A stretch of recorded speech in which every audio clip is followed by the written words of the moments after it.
Olá, bom dia a todos. Eu sou Pablini Rezena, responsável por eventos aqui na Thomson Reuters. E em nome da companhia, agradeço a todos a participação neste webinar. No encontro de hoje, nós iremos falar sobre storytelling jurídico, narrativas persuasivas para escritórios de advocacia e departamentos jurídicos, com a participação de Andrews Bianchi, da Lauta, Paulo Silva, da Deloitte, e para mediar o encontro, Bernardo Azevedo, da revista Os Tribunais. Antes de iniciarmos, eu informo que nós já recebemos algumas perguntas durante as inscrições do webinar, mas vocês podem ficar à vontade para enviar mais questionamento nesse chat.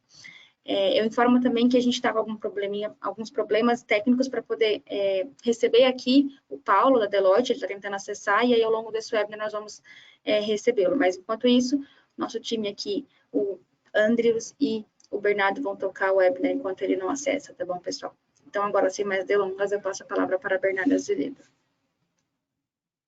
Olá, bom dia a todos e todas. É um prazer estar com vocês hoje virtualmente. Também aqui na companhia do Andrews, o Paulo, que vai acessar logo mais. Agradecer aqui a Pablini pela oportunidade, pelo convite de estar participando desse webinar. E justamente trazendo aqui algumas discussões, algumas inquietações sobre temas inovadores, né, para profissionais de direito como um todo. Hoje a nossa proposta aqui, pessoal, é justamente trabalhar um pouco a questão do storytelling e a sua aplicação tanto para escritórios de advocacia quanto para departamentos jurídicos. Então vai ser um recorte muito bacana que a gente está propondo aqui justamente para que vocês possam entender todo o potencial dessas técnicas, que são técnicas variadas, envolve também a comunicação visual, para que consigam obter mais resultados, tanto no sentido da persuasão quanto no sentido de apresentação desses argumentos. Então, são temas fundamentais que nós vamos trabalhar aqui. Espero que vocês aproveitem ao máximo esse webinar.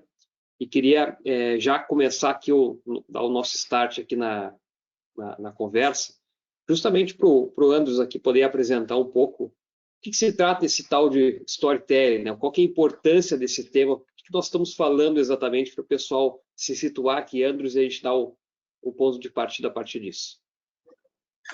Primeiro, bom dia, é um prazer estar aqui, agradeço muito ao convite, eu acho que é um marco na carreira, né, quando a gente chega num webinar desse tamanho, dessa categoria com esse público todo, então, muito obrigado pelo convite, obrigado, Bernardo, obrigado a Thomson Reuters, estamos esperando aí, tomara que o Paulo consiga entrar, né. Então, para a gente iniciar um pouquinho falando sobre storytelling, né, eu acho que primeira coisa é desmistificar um pouquinho esse termo storytelling, porque parece que é uma coisa absolutamente nova, e eu sou historiador por formação, né? Então a gente vai olhar para a história da humanidade e a gente vê que aquilo que nos compõe enquanto ser humano é a nossa capacidade de ficcionar, de contar histórias.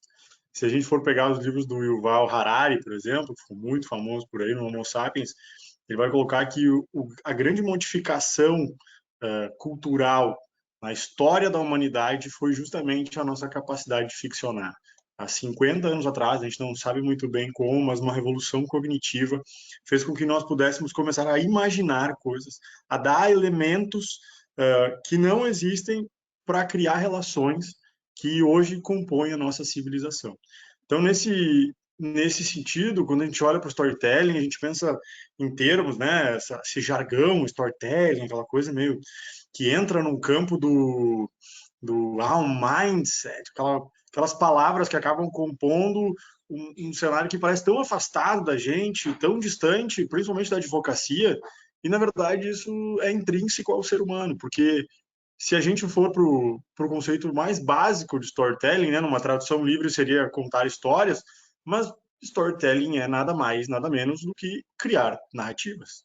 E a gente está todo dia criando narrativas, seja nas nossas peças mais tradicionais, seja na aplicação do visual law, né, que é uma das coisas que a gente vai acabar falando aqui. Eu vou falar um pouco sobre a apresentação de prova nesse sentido, mas storytelling é tudo, né? Tudo é storytelling, tudo é contação de histórias. A gente fez isso hoje no nosso café da manhã, nós estamos aqui fazendo isso e vamos terminar o dia fazendo, seja produzindo dentro dos nossos escritórios ou não.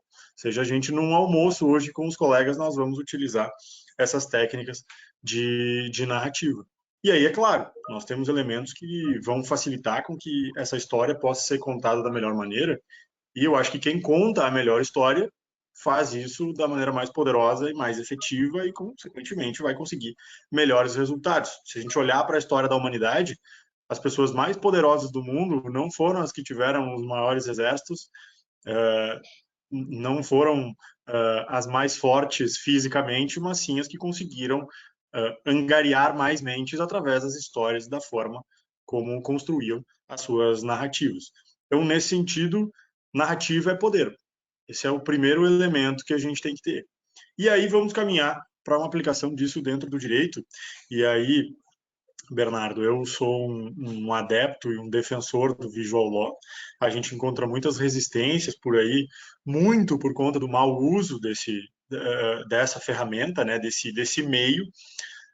Mas eu acredito que não possamos pensar hoje, século 21, 2024, com toda a conectividade que a gente tem, com todo o meio eletrônico que hoje é comum a todo mundo, apesar do direito ainda ser um pouco tradicional e a gente tem um processo de digitalização que foi forçado pela pandemia, a gente tem que trabalhar com elementos que possam facilitar a compreensão, porque se a gente pensa hoje, dados de 2023 mostram que o judiciário brasileiro recebeu 84 milhões de processos. Então, 84 milhões de processos. Nós temos no Brasil hoje 1.200.000 advogados aproximadamente aí que que estão registrados na OAB, né? Não são bacharéis, são advogados propriamente ditos. Aí no meio disso tudo, a gente tem peças que são absolutamente iguais umas às outras, cópias de modelos, e isso vai fazendo com que a pessoa vá se tornando só mais uma no meio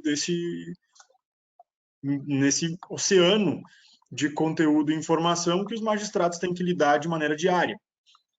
Então, o visual law hoje, apesar das resistências que parecem haver muito por parte dos advogados e menos por parte dos magistrados, até porque, né, Bernardo, tu é a pessoa mais autorizada aqui a falar sobre o que os magistrados pensam ou não sobre visual law, já que a maior pesquisa que nós temos no Brasil foi desenvolvida por ti, e a gente tem ali marcas de 74% de aprovação da aplicação de elementos visuais para contar as teses, para contar histórias, para que seja compreendido pelo magistrado aquilo que está sendo proposto pelo advogado. Porque nós partimos de uma ideia, então estamos lá nos nossos escritórios, escrevendo, pensando, decoramos aquele processo de cima a baixo, temos tudo mapeado, sabemos exatamente tudo que aquilo significa, por mais distante que muitas vezes as matérias sejam da nossa realidade. Porque o advogado ele pode estar lidando com uma causa civil que vai envolver cálculos de engenharia de um prédio, ele vai trabalhar questões que envolvem o naufrágio de um navio, ele vai trabalhar questões que são completamente alheias ao dia a dia. Só que ele fica semanas em cima, ele vai para muitas audiências daquela causa, daquela questão toda. Então ele acaba ficando familiarizado com todos os laudos, com todas as informações que ele vai recebendo, com o cara da engenharia que conversa com ele, com a menina da informática que passa a informação, do pessoal do financeiro que está conversando comigo. Só que isso chega na mesa do magistrado, isso chega na mesa de um assessor e ele vai ter que lidar com aquilo naquele momento, não tendo aquele tempo de informação que você teve, sendo que aquele é só mais um processo para ele. Ele não está em busca de um êxito, ele está em busca de trazer uma solução e precisa ser uma solução rápida, porque no fim das contas ele está sendo atropelado por mais um caminhão de processos que ele precisa corresponder, senão a corregedoria vai cair nas costas dele. Então os gabinetes hoje, eles precisam ter uma facilitação técnica para a compreensão dos conteúdos. A gente precisa tratar o que é elemento jurídico como elemento jurídico e o que é elemento técnico fora do direito precisa ser explicado. Então, a minha proposta aqui hoje, e aí pensando nas narrativas para os escritórios, que é aquilo que nós conversamos, né, Bernardo, é tentar mostrar algumas formas de apresentar melhor essas informações técnicas que precisam ter um didatismo maior, precisam encontrar explicações que, do meio comum, vão fazer com que magistrados e magistradas possam compreender melhor, possam dar melhores soluções e, consequentemente, que os advogados possam ter mais êxito. Porque, na dúvida, a gente sabe, os magistrados eles têm que trabalhar de uma maneira segura. Então, na dúvida, ele não vai dar. Na dúvida, ele vai segurar, na dúvida, ele vai pedir, na dúvida, vai demorar mais. Então, quanto mais esclarecidos pudermos ser, melhor. E aí, vou tomar a liberdade de apresentar a tela aqui. Bernardo, até se quiser fazer qualquer intervenção, qualquer pergunta, fique à vontade. Até aproveitando, né, esse ponto que tu traz, assim, desde da história da humanidade, muito bacana, né, e aplicando aqui para o contexto jurídico, né, claro que eu trago a visão como advogado, mas os advogados, de certo modo, são contadores de histórias, trazem ali uma versão, uma narrativa que o cliente está trazendo para ele, e quanto melhor for contada essa história, melhor será o resultado. E hoje, diante desse contexto moderno que nós temos um conjunto de técnicas de apresentação e técnicas para melhorar esses argumentos como um todo. Então, a gente tem hoje, depois você vai falar isso com mais propriedade, mas nós temos hoje o próprio Visual Law, né, que envolve uma série de técnicas. Nós tivemos a oportunidade de entrevistar os magistrados brasileiros, perguntando o que eles pensavam a respeito de elementos visuais e petições, e nós tivemos uma ampla receptividade. Os magistrados, de uma forma muito abrangente, mencionaram que simpatizam com os recursos visuais com uma ressalva importante, desde que usados com moderação. Ou seja, a moderação também aqui é um ponto importante. O que se percebe hoje, né? Quando a gente vê esses exemplos, tu mesmo mencionaste, a gente vê alguns exemplos de mau uso dessas técnicas. Um exagero, muitas vezes, uma poluição visual muito grande, que acaba até trazendo o efeito rebote, né? Quer dizer, ele prejudica a compreensão. Tem casos assim que a gente viu, né, que são noticiados assim, realmente, o mau uso da técnica, um excesso de informações visuais que acaba prejudicando. Agora, por outro lado, se nós temos esse conhecimento de como usar as técnicas de forma adequada, a apresentação é muito mais impactante. Então, vai desde a apresentação hoje que nós podemos usar a própria animação forense, animação 3D, né, que é uma técnica que vocês utilizam bastante ali na LAU, é uma técnica fantástica que permite vamos dizer assim, decodificar essas informações mais complexas. Vamos pensar hoje, por exemplo, uma colisão entre veículos. É muito difícil eu, enquanto advogado, escrever em parágrafos como uma colisão aconteceu. Eu vou dizer que o veículo vinha a tantos quilômetros por hora, quando fez uma conversão a 45 graus à direita e uma 37 graus à esquerda. Quer dizer, isso é difícil visualizar. Agora, no momento que a gente traz uma animação forense, que pode ser de 8 segundos apenas, ela já traz ali exatamente a dinâmica, né, do fato. Como a colisão aconteceu, quais eram as propriedades dos veículos, as condições da pista e assim por diante. O próprio exemplo agora que a gente está vivendo aqui no Rio Grande do Sul, né, essas enchentes, essas inundações. A gente precisa mostrar as fotos para revelar para as pessoas o que está acontecendo. Mas até uma animação, como a gente viu ali no Fantástico, que mostra, né, aquele nível, né, a elevação, já dá uma dimensão muito abrangente para quem não está vivendo esse cenário. Então, por isso que é muito importante esse conjunto de técnicas. E eu queria que pudesse mostrar para o pessoal que está nos acompanhando, estamos aí com mais de 120 pessoas aqui no webinar, o que nós podemos fazer hoje em termos práticos para melhorar essa apresentação da narrativa, da comunicação visual? O que a gente tem hoje de recursos práticos para isso? Bom, até complementando um pouco do que tu colocou e já partindo para essa questão dos exemplos, nós temos que trabalhar sempre com a ideia, e aí isso vale para storytelling e vale para design, no fim, que eu acho que são coisas que precisam andar juntas, né? Forma e o meio e o conteúdo, eles se misturam, não tem como isso ser separado. As nossas decisões, elas vão ser baseadas em elementos que partem de preconceitos, que vão muito além do que está no nosso aspecto intelectual intencional, né? Então, elementos psicológicos vão compor decisões. Nesse sentido, tudo que a gente puder pensar para melhorar a compreensão e fazer com que isso seja aceito deve ser colocado. Nesse sentido, eu sempre penso, qual é o propósito do que eu estou propondo, né? Qual é o propósito da minha tese? Qual é o propósito do elemento que eu estou trazendo? E a gente fala sobre mau uso de storytelling, de Visual Law.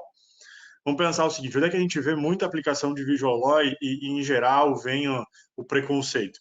A gente vai ver em contratos de adesão de grandes empresas que utilizam essas ferramentas, e utilizam muito bem para o seu propósito. Então, eu pego um contrato de adesão, como o caso que eu já vi até o Bernardo trabalhando, sei que tu ajudou a elaborar, por exemplo, contratos envolvendo empresas de energia elétrica, né? A gente tem lá, quem é que é o público da energia elétrica? É todo mundo é público de uma empresa de energia elétrica, todo mundo. Ou seja, o seu João, que tem lá a 4ª série, ele precisa entender aquele contrato, tal qual o seu Luiz, que é PhD. Então, o seu Luiz e o seu João precisam entender o contrato que está à sua disposição. Com isso, a gente vai olhar para aquele contrato e pensa, isso é Visual. Então, parece que a gente bota numa caixinha que tudo aquilo é Visual. Então, o contrato do Nubank, que é todo roxo, que é todo cheio de elementos, ele vai seguir a mesma lógica que eu vou aplicar, por exemplo, num caso criminal, num caso civil. Não, porque os propósitos daquele design são diversos àquilo que está sendo proposto numa causa civil da discussão de um prédio que caiu, ou de um acidente de trânsito, ou até mesmo de um crime. Então, o propósito da construção precisa ser pensado. E aí, nesse sentido, vou trazer alguns exemplos de como a interação entre meio e conteúdo podem fazer com que significados aconteçam, porque tem coisas que eu não consigo explicar para além do visual. Eu nem vou entrar aqui na narrativa de nós sermos animais visuais, porque isso é muito básico. Todo mundo sabe que nós somos visuais. É muito provável que muita gente aí já esteja com o celular olhando o Instagram porque cansou um pouco da minha fala. Então, a gente é o tempo inteiro... a gente recebe uma enxurrada, né? Um termo ruim aqui para nós gaúchos hoje, mas a gente recebe uma enxurrada de informação e de imagem o dia inteiro. Então, vou tomar a liberdade de compartilhar a tela aqui. Essa é uma apresentação... Enquanto você está tentando apresentar, o Paulo está aqui na sala com a gente, ele só não está conseguindo ativar a câmera. Eu só queria saber se ele está ouvindo, aliás, se ele consegue falar com a gente, ele consegue nos ouvir. Paulo, você está por aí? Oi, pessoal, bom dia, tudo bem? Vocês conseguem me ouvir? Sim. Sim, estamos ouvindo. Ótimo. Me ouvem bem? Infelizmente, eu não sei o que aconteceu, minha câmera aqui está dando um problema, a gente tentou trocar aqui de notebook, mas também não deu muito certo. Mas, enfim, eu consigo vê-los, consigo ver a apresentação, tá? Eu não estava conseguindo ver vocês, mas acho que você começou a projetar agora. Bem, se vocês me ouvem, a gente pelo menos consegue seguir aqui meio nesse formato, meio áudio, meio... Não, perfeito. Então, o Andrews vai apresentar rapidamente, daí já te passo aí, Paula, para tu também dar a tua sugestão. Vou trazer alguns exemplos aqui de como é que essa utilização de imagens, e aí, pegando o gancho que o Bernardo nos deu, só um momentinho, agora sim. Eu não sei se está um pouco travada a tela para vocês, na minha transmissão aqui aparece um pouco travado, mas isso que nós estamos vendo, talvez algumas pessoas lembrem, é de um caso que ficou um pouco famoso aqui no Brasil, um caso criminal relacionado ao caso Isabella Nardoni, né? Esse 3D, ele foi o primeiro a ganhar notoriedade no Brasil e ele tem um elemento importante aqui, eu sempre gosto de trazer isso. Primeiro, se a gente está falando do caso Isabella Nardoni, onde hoje os réus estão tendo progressão de regime, quer dizer que a gente está há muito tempo utilizando esse tipo de tecnologia. Essa produção foi feita por uma escola de 3D na época, tá, a pedido do Departamento de Polícia Científica do Estado de São Paulo. O que aconteceu aqui? Eles pegaram um relatório de polícia muito contestável, diga-se de passagem, onde tem estudos de laudo que utilizam esse material para poder mostrar, olha, não foi comprovado que o sangue era da menina, não podemos afirmar isso, não podemos afirmar aquilo. Então, tem uma série de questões do relatório que não são exatamente conclusivas, mas que, por um 3D que foi apresentado, foi colocado em rede nacional, sintetizou a imagem de tudo o que estava acontecendo naquele laudo, de toda a narrativa proposta pelo Ministério Público e pela Polícia Civil, e acabou para a defesa. Porque todo mundo entendeu o crime dessa forma, pela construção visual que foi feita. Isso a gente hoje esclarece como a unicidade de imagem do que o 3D oferece. Ou seja, todo mundo vai pensar o caso a partir da proposta que é feita pelo 3D, porque é complexo explicar o fato de alguém entrou na sala, colocou a menina no chão, depois isso, depois aquilo, até chegar, então, na história da cama que cortou a rede e aí vai jogar a menina. Tu narrar essa história de forma contada é uma coisa. Agora, tu apresentar isso é muito diferente. Tu cria uma imagem na cabeça das pessoas e isso vai colar. Complementando também, eu sempre gosto de perguntar para o pessoal, quando falo de 3D, se o pessoal lembra dessa animação, né? E a grande maioria do pessoal que viu Fantástico na época recorda. E eu me lembro mesmo da época, essa animação, se não me engano, foi 2008, né? Que ela foi apresentada no Fantástico. E eu lembro que, assim, a narrativa do caso, a forma como ele foi apresentado, ficou gravada na minha memória por conta, em grande parte, dessa animação. E acredito que muitas das pessoas que estão aqui no webinar hoje, que viram essa animação na época, provavelmente recordam, talvez não todos os detalhes, mas aquela parte, sobretudo ali da parte que ele corta ali a rede e tudo mais, que até o termo, né, defenestrar, que eu aprendi naquela época ali, né?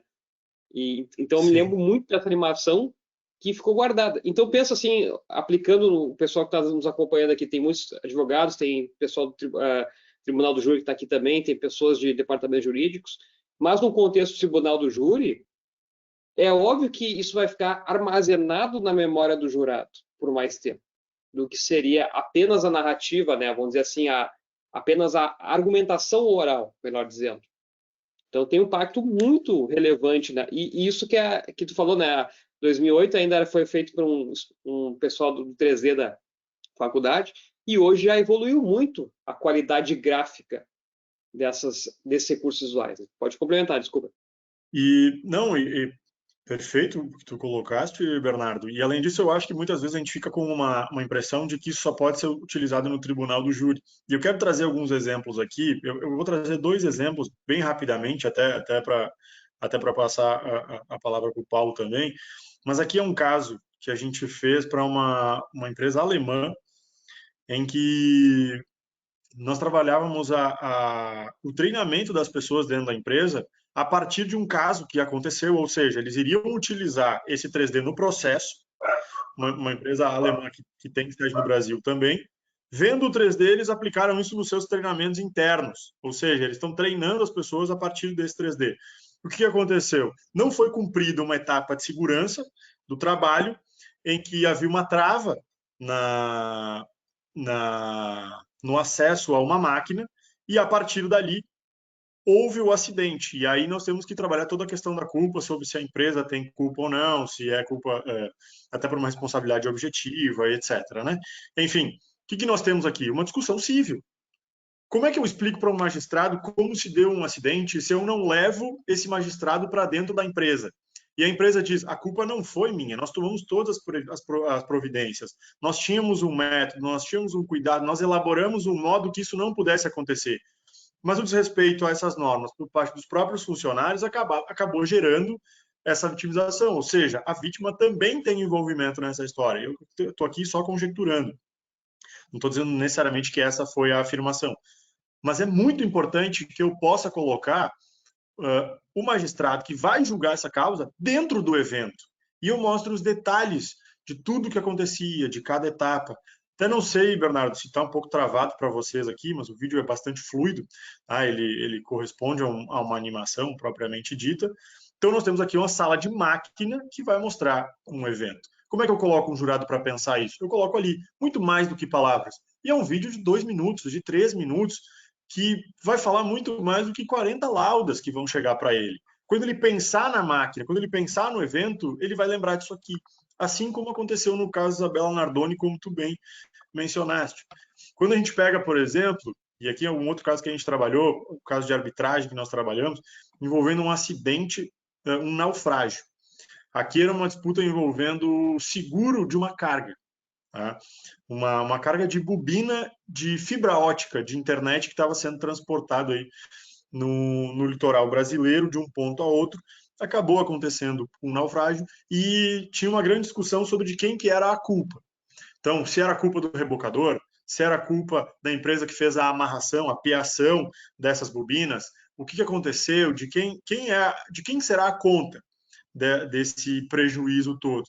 E a gente precisava explicar o que estava acontecendo. Então, toda uma narrativa trazendo, ó, deveria estar aqui, então a amarração foi feita nesse ponto, com um movimento, explicando a questão das águas. Então, toda a conjuntura de elementos que vão formar esse naufrágio precisou ser explicado. E ponto a ponto vai ser narrado. Imagina para um magistrado que recebe um naufrágio, cara, esse cara talvez nunca tenha entrado no mar, esse cara talvez nunca tenha entrado num navio, ele vai saber sobre piação, sobre amarração, sobre movimento de onda, sobre vento, sobre movimento de massa, para dizer, olha, primeiro houve esse movimento, depois foi tombando, até então, onde aconteceu o naufrágio. É preciso oferecer possibilidades didáticas para a compreensão da tese.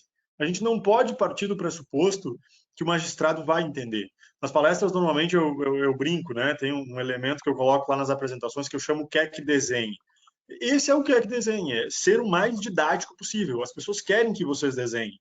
O advogado precisa ser um esclarecedor das coisas. Então, os elementos visuais compõem isso. E aqui vocês veem o 3D e, na sequência, nós temos imagens do próprio naufrágio para mostrar como isso teria acontecido, com a gente fazendo os destaques. Nós estamos sem áudio aqui, mas esse material, inclusive, tinha uma narração para compor tudo isso, para explicar cada passo, assim como vocês podem ver pelas legendas. E, já para passar a palavra, quero trazer uma demonstração, até para fins de conhecimento, para se entender o que é possível fazer hoje. Porque a imagem, ela passa a ser um elemento de construção de prova muito mais do que de sintetizar provas. Esse caso que vocês estão vendo aqui, nós estamos vendo, é um acidente, e eu estou tomando a liberdade de mostrar isso, porque isso foi noticiado, inclusive, nas TVs de São Paulo, já que o caso acontece lá. Um atropelamento de uma senhora a partir de um ônibus. Um evento que acontece, e aí a gente vai tratar de todos os desdobramentos disso. Parece só um acidente, acontece, aquela coisa, a senhorinha atravessando a rua, estava lá no começo da faixa, não viu o ônibus não viu o acidente. E era justamente isso que nós precisávamos ver. Em que posição estava essa senhora? Essa é a única câmera que nós temos do fato, tá? Cedida por um vizinho que chegou aí até a investigação. O que nós fizemos? Nós colocamos um scanner 3D dentro do local do evento ali.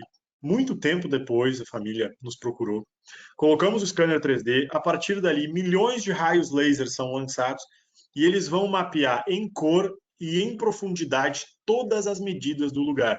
Ou seja, fazendo com que nós tenhamos a visualização perfeita do espaço, a materialização eletrônica, digital, de todo lugar, com uma precisão de 2 milímetros. Ou seja, a margem de erro máxima vai ser de 2 milímetros.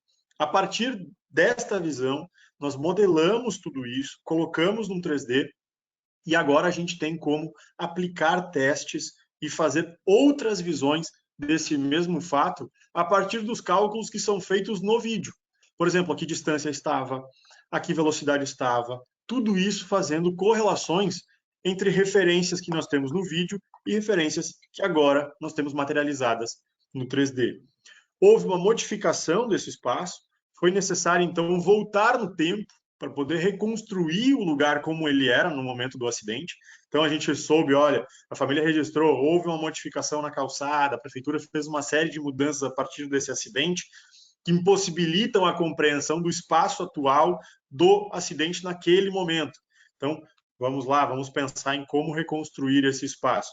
Pegamos todos os registros que haviam, passamos a fazer os cálculos, colocamos com imagem de satélite, encaixamos tudo e a gente conseguiu recriar o espaço tal qual ele era, com uma precisão de 2 milímetros. Ou seja, a partir de agora, eu tenho como oferecer uma visão do espaço. Veja como o meio e a forma e o conteúdo vão se misturar. Eu não tenho como fazer essa mesma narração a partir de um texto. Não é um texto, isso é impossível narrar isso em um texto. E eu tenho como fazer uma afirmação com cálculo matemático a partir de agora, porque eu olho para o vídeo, identifico onde a senhorinha estava, a partir dali transito a câmera, vejam só, eu vou até o ponto exato onde ela estava e a partir daí eu sei quanto tempo ela estava na faixa, ou seja, qual a quantidade de tempo ela andou na faixa e quantos metros ela andou. O resultado é que ela não estava no começo da faixa como inicialmente se pensava. Ela estava a 4,85 metros. Ela andou quase 5 metros dentro da faixa. Ou seja, a argumentação que existia de que ela estava no começo da faixa e era um ponto cego, na verdade se mostrou falha, porque nós recriamos todo o evento. Então nós temos a visão do motorista do ônibus, e aí nós temos toda a percepção a partir do ponto de vista dele para dizer, olha, ela esteve no campo de visão.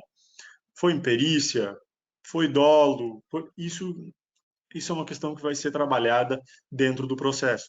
Mas eu coloco as pessoas no evento. Eu tenho uma visão em primeira pessoa, uma imersão, uma compreensão total do espaço que nós não vamos sair, nós não vamos ficar no campo da conjectura, nós vamos olhar, nós vamos ver a prova. E eu acho que é isso que o storytelling precisa fazer. Construir narrativas que construam a prova e a nossa tese. Então, aqui alguns exemplos de aplicação e passo a palavra aí, acho que aí agora, depois a gente trabalha alguma coisa nas perguntas, porque eu acho que eu já estourei o meu tempo, né, Bernardo? Então, fico à Não, disposição. excelente, Andres. E eu já vou passar para o Paulo aqui a palavra, mas eu só queria fazer um ponto também sobre, tu falaste sobre unicidade de visão. Esse também é um termo muito bacana, porque é justamente isso que esse trabalho vai fazer, né? Porque vamos pensar como exemplo um livro, né? Tu falaste mesmo, o texto nunca vai dar conta de representar essa ideia. Vamos pegar um exemplo, pessoal, pegar uma literatura conhecida, O Senhor dos Anéis, né? Muitos de vocês devem ter lido, eu li na época ali 2000 mais ou menos, mas se eu leio O Senhor dos Anéis, o livro, o Andrews leu o livro, o Paulo leu o livro, cada um de nós vai imaginar aquela descrição do condado, dos hobbits, de uma forma. Então, cada um vai ficar imaginando de uma maneira aquela descrição, aquele visual, aquelas características. Agora, no momento que eu trago uma animação como essa, né, um recurso visual como esse, ele vai construir uma unicidade, ou seja, todos vão ficar na mesma página, todos vão imaginar da mesma maneira aquele fato. Isso é muito importante para que não tenha até uma falsa compreensão da realidade. Então, nesse exemplo agora que tu mostraste ali, pô, um cálculo ali matemático que vai também demonstrar isso, faz toda a diferença. Então, isso que traz, né, essa narrativa, a unicidade de visão, todos ficam na mesma página. Então, é fantástico esse insight. E eu queria já passar aqui para o Paulo, até já jogando aqui uma pergunta aí no colo do Paulo, para a gente poder também fazer aqui o debate. O Eduardo Oliveira pergunta o seguinte, como combinar técnicas de storytelling com a indicação de jurisprudência em petições? Como usar esses dois elementos de forma convincente e atrativa? Se o Paulo quiser fazer já uma introdução e já conectar com essa pergunta. Muito bem. Bem, pessoal, bom dia, tudo bem? Bernardo, Anderson. Vai ser muito complicado fazer uma fala depois de tudo que o Anderson apresentou, tá? Ainda mais com a câmera fechada. Peço desculpas a vocês aí por esse problema técnico, mas espero aqui tentar de alguma maneira compensar aqui pelo áudio. Eu vou pegar essa pergunta, vou deixar a pergunta aqui um pouquinho no final, só para trazer aqui talvez uma outra perspectiva a partir daquilo que não a partir do que o Anderson trouxe necessariamente, mas de uma outra visão, né? Aqui o Anderson trouxe muito bem a perspectiva do uso do storytelling, né, desse uso de técnicas visuais na construção de prova. E aqui a gente tem que lembrar que a gente está falando de uma conversa basicamente dentro do mesmo ecossistema, né, Bernardo? O que eu quero dizer com isso nós somos advogados aqui falando para juízes, né? E veja só como o André já bem apontou que mesmo nessa relação em que, teoricamente, todo mundo deveria ter o mesmo, vamos dizer assim, nível de conhecimento, o mesmo padrão, talvez, de conceito, é muito difícil quando você vai tentar demonstrar situações concretas sem o uso de técnicas visuais, né? O vídeo aqui, esse último vídeo que o Andrews mostrou foi excelente nesse sentido. Então, agora, imaginem só quando a gente está falando, por exemplo, seja do ponto de vista de escritório ou mesmo de departamento jurídico, quando a gente precisa criar essa narrativa para outros interlocutores que não conhecem o nosso meio, né? Quando a gente precisa criar uma narrativa, né, para outras áreas, ou mesmo para clientes que não têm o conhecimento jurídico. E aqui acho que eu resgato o ponto que vocês começaram a falar, por exemplo, quando a gente pensa, né, em contratos, né, e que esses contratos eles precisam ser entendidos de uma maneira tanto por uma pessoa que tenha um determinado padrão de conhecimento, quanto por uma pessoa que não tem aquele mesmo histórico. E aqui o que eu quero trazer nesse sentido é como a gente consegue construir, principalmente uma narrativa assertiva, construir uma narrativa convincente a partir do uso dos dados que a gente tem dos nossos departamentos ou dos nossos clientes, né? E acho que o primeiro ponto que eu gosto de trazer aqui, e nós, enquanto advogados, a gente tem um problema sério quando a gente vai comunicar, né, para clientes, ou para que sejam clientes internos ou clientes externos, né, e aqui quando eu falo de cliente interno, eu estou falando de áreas da companhia. Isso é um ponto, tá, gente? Como eu não estou vendo vocês, tá, Bernardo Tanders, por favor, sintam-se à vontade para me interromper, tá, se tiver algum ponto aqui. O que acontece? A gente tem uma dificuldade muito grande, né, em traduzir, por exemplo, os resultados do jurídico ou mostrar que as estratégias que o jurídico tem adotado funcionam ou não. Mas por que a gente tem essa dificuldade? Ao meu ver, pelo menos. E aí eu resgato o ponto ali, acho que o que o Anderson falou no começo.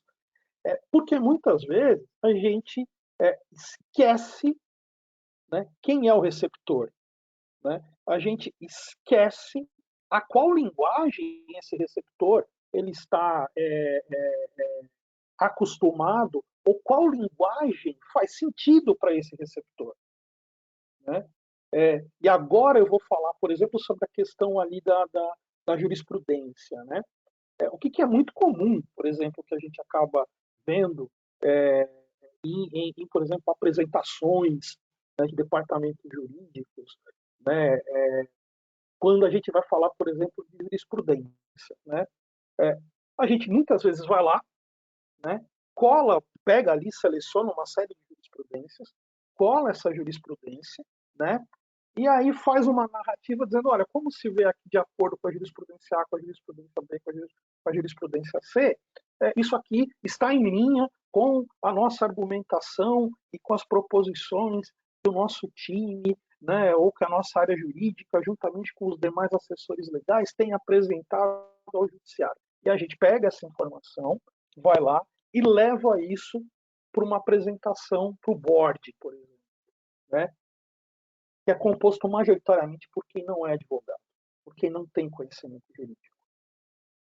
E a pergunta que fica quando a gente apresenta isso, no fim, para aquelas pessoas, é assim, tá bom, mas o que você está me dizendo é bom ou mal? Né? Isso impacta em quê? Nos resultados da companhia. Isso demonstra que a gente está conseguindo atingir, né, que as estratégias, os objetivos estratégicos da companhia, eles podem sofrer algum tipo de obstáculo em razão disso que você está me trazendo. Né? Percebo aqui, pessoal, como a gente está falando de uma dificuldade que nós temos em como construir essa narrativa. Por quê? Porque a gente precisa entender qual é a linguagem que o receptor está esperando da gente. Né? Então, vamos lá. Se a gente vai falar com a área, com as áreas financeiras, nós precisamos construir um storytelling a partir dos dados, construir uma narrativa, né, que demonstre, traga justamente aquilo que é financeiro. Não adianta eu discutir aqui com ele, não adianta eu demonstrar para ele as jurisprudências, não adianta eu discutir com ele aqui as questões de direito comparado, né, que possam surgir. O que eu preciso demonstrar nessa narrativa, para que ela seja de fato assertiva, é demonstrar o quanto a nossa ação tem causado impactos financeiros, o quanto a nossa ação tem resultado, tem impacto, por exemplo, no EBITDA da empresa, né? Ou quanto a nossa atuação acaba, né, impactando nos resultados lá no DRE da empresa. E até quando a gente estava falando aqui sobre esse webinar, né, a gente fala sobre a construção de narrativas em linguagens, e a gente precisa entender que esses documentos, né, aos quais a gente acaba tendo acesso enquanto advogado, que não são do nosso meio, eles também contam uma narrativa, né? Quando a gente analisa lá uma demonstração de resultado, a demonstração de resultado, ela é uma narrativa. Ela traz uma narrativa de como foi o desempenho da empresa naquele período. E se eu entender aqueles... e aí, Anderson, me corrija se eu estiver falando alguma bobagem, mas se eu entender ali os signos que estão presentes naquela narrativa, está correto falando dessa maneira? Tá, sim, tá perfeito, é exatamente isso, né? Os signos são elementos de compreensão e eles fazem mais sentido do que as palavras, né? Isso é uma primeira forma de compreensão que nós temos, tanto que as letras acabam sendo, né, signos. Então, eu acho que até para somar um pouquinho, né? O Dostoiévski não ia ser o maior literato russo se não houvessem tradutores, porque ele não ia ser conhecido mundialmente. Nós não vemos. Então, o que seria da literatura de Dostoiévski para nós que falamos, que somos lusófonos aqui, se não tivessem tradutores lusófonos? Então, pode ser uma obra belíssima, mas se eu não compreender, nada daquilo faz sentido, né? E nesse ponto também, Perfeito. Paulo, E eu acho que e aí é o ponto, né? eu ia só complementar, Paulo, para já passar a bola para ti de novo, Não, pode falar, mas Bernardo. que além desse aspecto todo, tem toda a relevância hoje dos dados, né? Como os dados podem ser desde analisados, organizados e depois apresentados para a construção dessa narrativa. Eu queria que tu falasse um pouquinho também dentro da vivência do departamento jurídico, o que tu tem presenciado e acompanhado esse contato com os dados para que tenha uma narrativa mais convincente. Obrigado, Bernardo. E acho que, Anderson, obrigado também. E aí eu vejo que essa questão dos dados, né, se conecta muito com o que a gente está falando sobre este linguajar, né? Porque, veja, imagine o seguinte, né? Imagine que eu tenho ali como entender um pouco entender essa estratégia e entender o meu destinatário vai ser importante. Vamos pegar um dado simples, né? um dado básico que todo departamento jurídico ali ele consegue ter, né? Ou pelo menos, né, consegue ali de uma certa medida organizar. Que é, por exemplo, a entrada de processo judicial. Vamos imaginar que eu tivesse ali, e que a gente esteja falando aqui, por exemplo, de processos judiciais vinculados a produtos ou vinculados a serviços, ou seja, processos judiciais que decorrem de problemas de produtos e serviços. Eu posso estabelecer, por exemplo, uma análise disso e buscar as áreas responsáveis por aqueles produtos e por aqueles serviços. Né? Uma vez identificada ali quais são as causas raízes que os dados me informam, eu posso melhorar junto a essas áreas a prestação desse serviço e a prestação desse serviço ou o produto em si. E óbvio que em algum momento eu posso coletar um benefício disso ou capturar um benefício disso a partir de um determinado período, percebendo que as ações judiciais elas acabam caindo. Agora, vejam só, pessoal, se eu pego somente a informação do dado e digo o seguinte, olha, no último semestre nós recebemos 1000 processos em razão de determinado produto ou determinado serviço, problemas em determinado produto ou determinado serviço. E agora, no segundo semestre, a gente está recebendo 500, é óbvio que alguns vão dizer assim, puxa, que bom, né? Eu já consigo falar aqui que eu tive uma redução. Sim, mas essa história está incompleta. A narrativa está incompleta. o que o jurídico aportou aqui está incompleto. Por quê? E esse resultado, ele é só o final da história. O que eu preciso demonstrar a partir desses dados é justamente a linha do tempo. Né? Por exemplo, quando é que nós percebemos o aumento destes processos? Em que semestre a gente percebeu isso? Olha, foi no semestre 2 do ano de 2021 ou do ano de 2022. Ok, o que fizemos? Né? Buscamos as áreas. Como fizemos isso? Fizemos reuniões semanais. Percebe que a gente vai contando uma história, vai contando uma narrativa, né?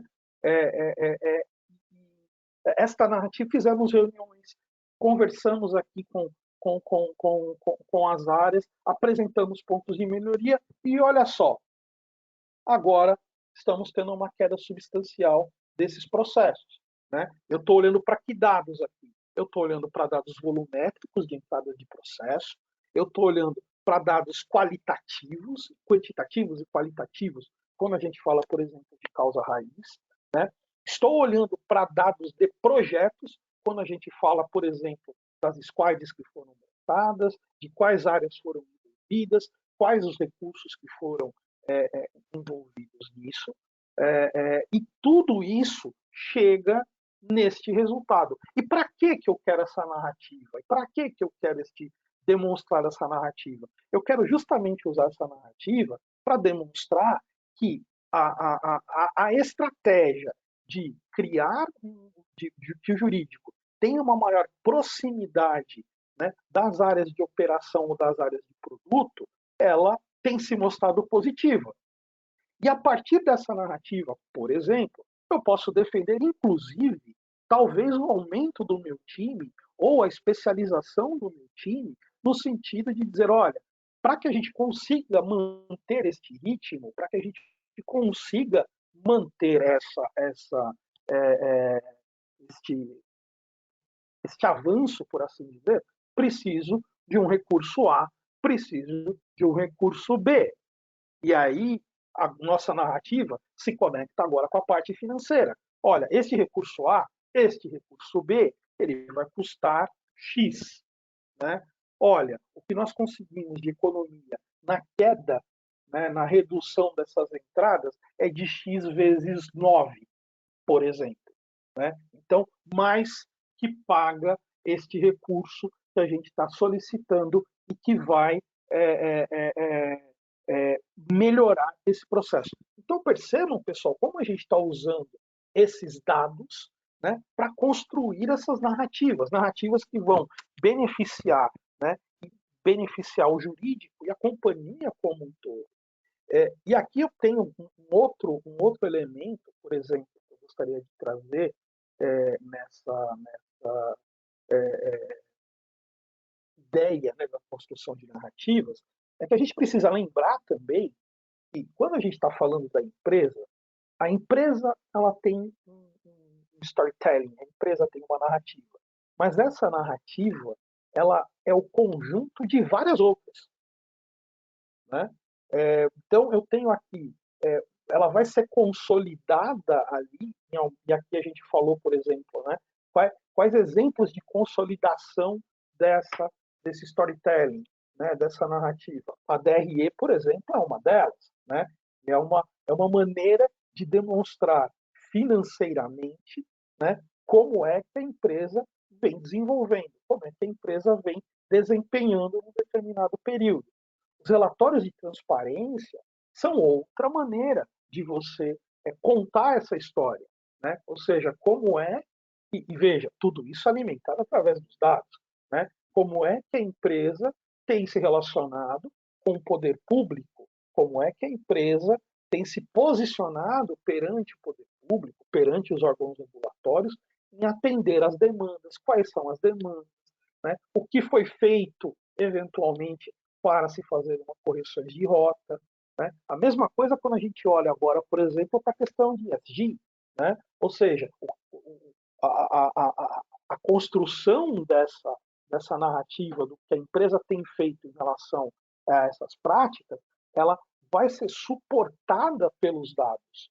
Né? Ela vai ser construída a partir dos dados, né? Sempre lembrando quem é o receptor. Então, nesse sentido, o jurídico ele tem que, primeiro, ter uma excelente estrutura de dados, investir na construção dos dados, mas mais do que investir na construção dos dados, entender que esses dados por si só não vão contar a história. Esses dados por si só não vão justificar essa narrativa.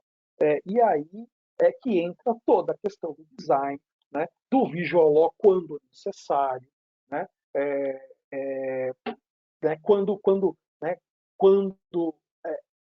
aplicar essas técnicas, né, mas utilizando os dados para contar essa história, né, para demonstrar a assertividade dessa narrativa. Mas veja, pessoal, a gente só vai conseguir isso se efetivamente a gente tiver muito claro quais são os objetivos da companhia, quais são os objetivos do departamento, né? E se eu estou falando de escritório, quais são os objetivos do nosso cliente.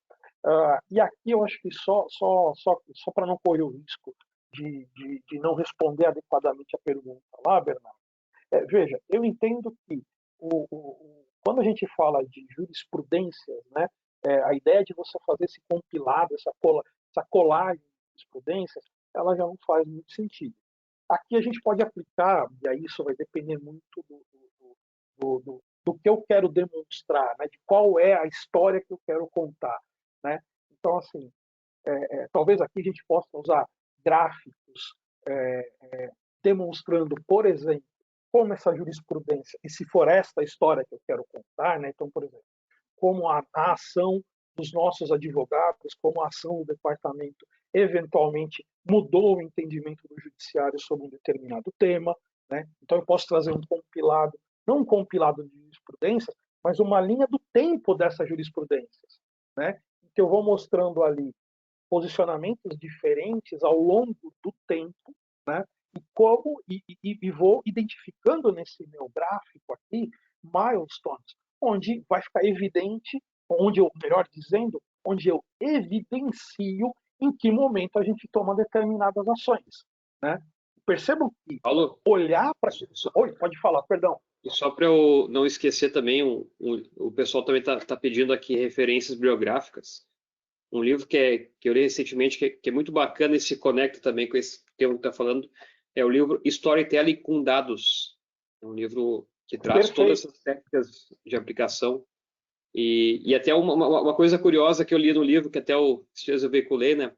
A própria apresentação de gráficos em pizza 3D ele pode trazer uma compreensão equivocada. Porque a depender da organização, ele pode passar para o interlocutor a ideia de que uma parte é maior que a outra.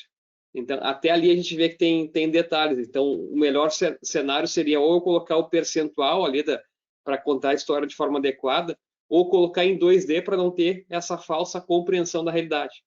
Então, a gente percebe essas nuances, né?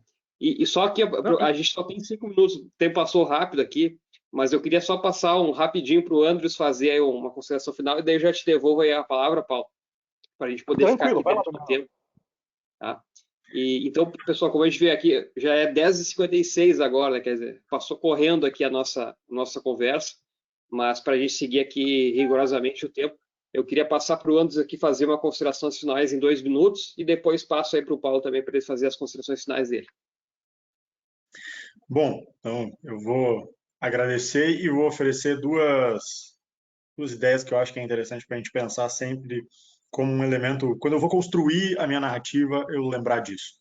Primeiro eu tenho que ter uma ideia, eu tenho que ter um motivo, eu tenho que ter uma causa. Isso vai formar o que a gente vai chamar de arco. Tudo que eu vou escrever vai alimentar esse arco. E esse arco precisa ser alimentado com elementos aí que o Aristóteles vai nos trazer, né, que é o ethos, o pathos e o logos, ou seja, a paixão pela qual eu falo aquilo, eu escrevo com aquilo, eu declaro aquilo, a inteligência que existe, os dados, os elementos, e o ethos, que seria então a credibilidade que eu tenho para falar. Então, nesse sentido, quando falaram sobre jurisprudência está no campo do ethos, está no campo de eu garantir que aquilo que eu estou falando tem credibilidade. O aspecto de dados vai ser abordado no campo do intelecto, E a paixão vai ser a criatividade com que eu vou escrever e construir essas narrativas para dar um sentido muito além da intelectualidade, mas um sentido psicológico para aquilo. Então, a minha sugestão é: pensem sempre no arco que vai compor as suas narrativas, sejam elas escritas ou sejam elas visuais, e ponham um propósito naquilo que vocês estão escrevendo. Assim a gente vai ser mais sintético, mais objetivo e melhor compreendido. Então, acho que isso finaliza a minha pontuação. E, Andrews, para o pessoal acompanhar mais o teu trabalho, como é que o pessoal te encontra aí nas redes? O pessoal pode encontrar @AndrewsBianchi, assim como está no nomezinho aqui na imagem, um nome estranho, né? Mas a gente tem que usar ele, nascemos com ele, né? Então, @AndrewsBianchi no Instagram e a empresa @Lawta, LAWTTA, oficial, underline. Tá? Ali tem várias informações, a gente tem vários exemplos de case, a gente traz a possibilidade de pensar junto elementos de dados, elementos de representação visual, elementos de 3D, e estão abertos a qualquer contato, qualquer informação, qualquer dúvida, sempre à disposição da advocacia, sempre um braço direito para que a advocacia possa aplicar melhor as suas histórias. Excelente. Paulo, tuas considerações finais? Olha, eu acho que a consideração as considerações do Andrew foram irretocáveis. Eu acho que o que eu posso trazer aqui como final é dizer para vocês o seguinte, tá, pessoal? Invistam na análise de dados, né? Olhem para os dados e entendam que esses dados eles contam uma história, né? Eles contam uma história e essa história ela precisa ser contada, narrada, sempre lembrando de que nós advogados nós falamos isso na imensa maioria das vezes com quem não é advogado, né? Então, como é que a gente pega estes dados e narra, conta aquilo que a gente tem feito, né? E sempre lembrando também aqui um outro ponto importante, né? E também tendo bastante humildade para que a gente entenda que os dados eles têm uma história própria, né? A gente não pode, às vezes, torturar o número para que ele conte aquilo que a gente quer, né? Que ele conte. Não, a gente tem que ser muito honesto no sentido de entender quais informações os dados nos trazem e, a partir disso, validar se aquilo que a gente tem feito estrategicamente está funcionando ou não, né? E entender, né, quem é o nosso interlocutor, né? E como trazer isso a partir da perspectiva dele, né? A partir, né, do exemplo que foi dado sobre Dostoiévski, que é excelente, né? Ou seja, qual é a língua do nosso interlocutor, né? Como traduzir isso para a língua que ele entenderá, para a língua que fará sentido, né? E de modo que a gente consiga transmitir as nossas ideias. Excelente, Paulo. Queria agradecer, foi um prazer estar com vocês essa manhã. Espero que o pessoal tenha gostado deste conteúdo. A gente sempre propõe aqui trazer algo inovador, diferenciado, para que possa auxiliar os profissionais. Queria agradecer aqui a Pabline mais uma vez aqui pelo espaço e deixar para a Pabline fazer aí o encerramento do nosso webinar. Obrigada, Bernardo. Obrigada, Andrews. Obrigada, Paulo. Gente, foi um webinar realmente muito enriquecedor. Eu acho que era uma temática que o mercado jurídico precisava muito ter acesso, um conteúdo realmente muito valioso. Nós recebemos muitas perguntas durante as inscrições e aqui também durante o webinar, mas o nosso tempo realmente é curto. Mas é muito importante, muito especial para a gente ver que realmente o conteúdo que vocês apresentaram hoje, de fato, trouxe aí não só questionamentos, mas também reflexões, acho que positivas para os advogados, então acho que valeu super a pena. Eu deixei aqui no bate-papo deste webinar o LinkedIn de cada palestrante, vocês podem acessar, entrar em contato, tirar dúvidas, enfim, fiquem à vontade. Eu informo que essa gravação ela vai ficar disponível no site da Thomson Reuters em alguns dias, então www.thomsonreuters.com.br, através desse link vocês conseguem ter acesso à gravação. Eu encontro vocês na próxima semana para a gente poder falar sobre desafios, perspectivas para o mercado jurídico, também com grandes palestrantes, vai ser muito bom. E obrigada mais uma vez, pessoal, pela participação. Até breve. Tchau, tchau. Até mais, pessoal. Um abraço. Tchau. Até mais, pessoal. Tchau, tchau. Valeu, gente.